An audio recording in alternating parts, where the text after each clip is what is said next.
La casa de al lado.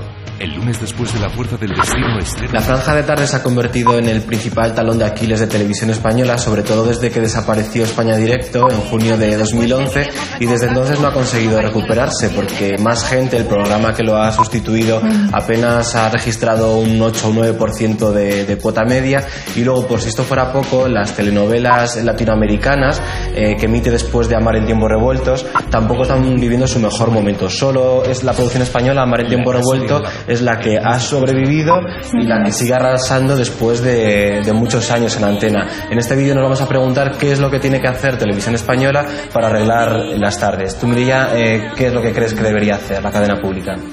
Bueno, es evidente que tiene un problema en las tardes que tiene que solucionar Televisión Española.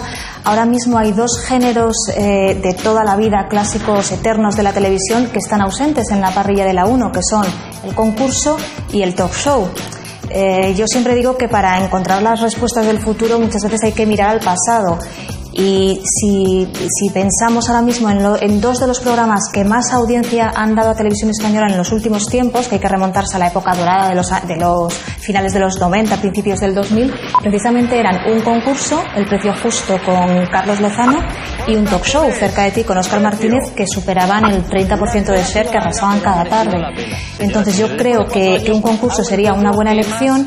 También es verdad que para diferenciarse de las televisiones privadas, Televisión Española debería quizá elevar un poquito el nivel cultural, porque si hay algo que caracteriza ahora mismo a todos los concursos que están arrasando en Telecinco y Antena 3, como Atrapa un Millón, Ahora Caigo, incluso Pasapalabra, es que todas las preguntas son especialmente fáciles, están diseñadas para ser muy sencillo y que el espectador se identifique inmediatamente con ello.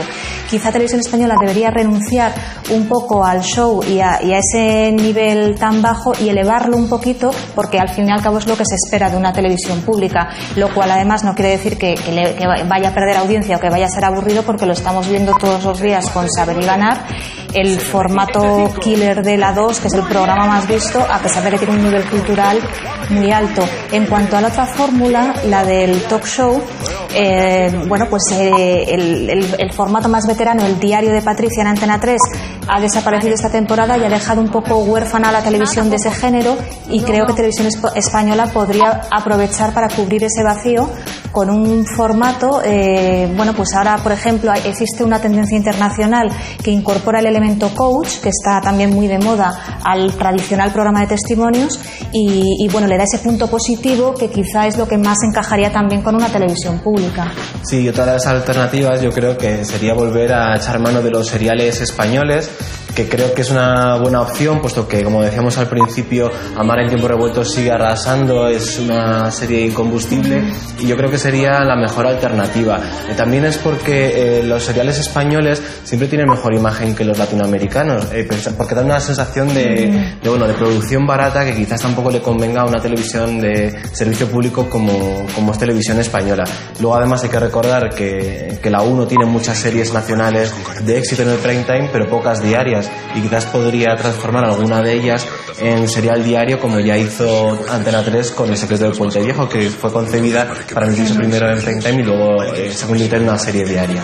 Sí, esa podría ser también otra fórmula, que además recuperaría un poco el espíritu del súper, del serial en el Access Prime Time antes del informativo, que funcionó muy bien hace años, y que sería una buena alternativa a Sálvame en Telecinco y a los concursos de Antena 3.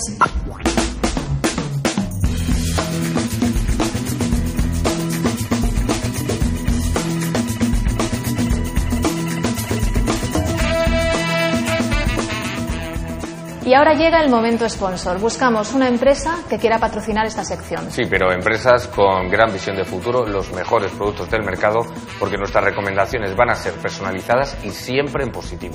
A vuestro favor tenéis que nos ve muchísima gente, y lo más importante de todo, que no se puede hacer zapping. Es la publicidad del futuro. Os garantizamos que vamos a hablar de vuestros productos con cariño y con rigor informativo. Ya lo sabéis, si queréis patrocinar esta sección, mandadnos un email a la dirección patrocinio@bertele.com.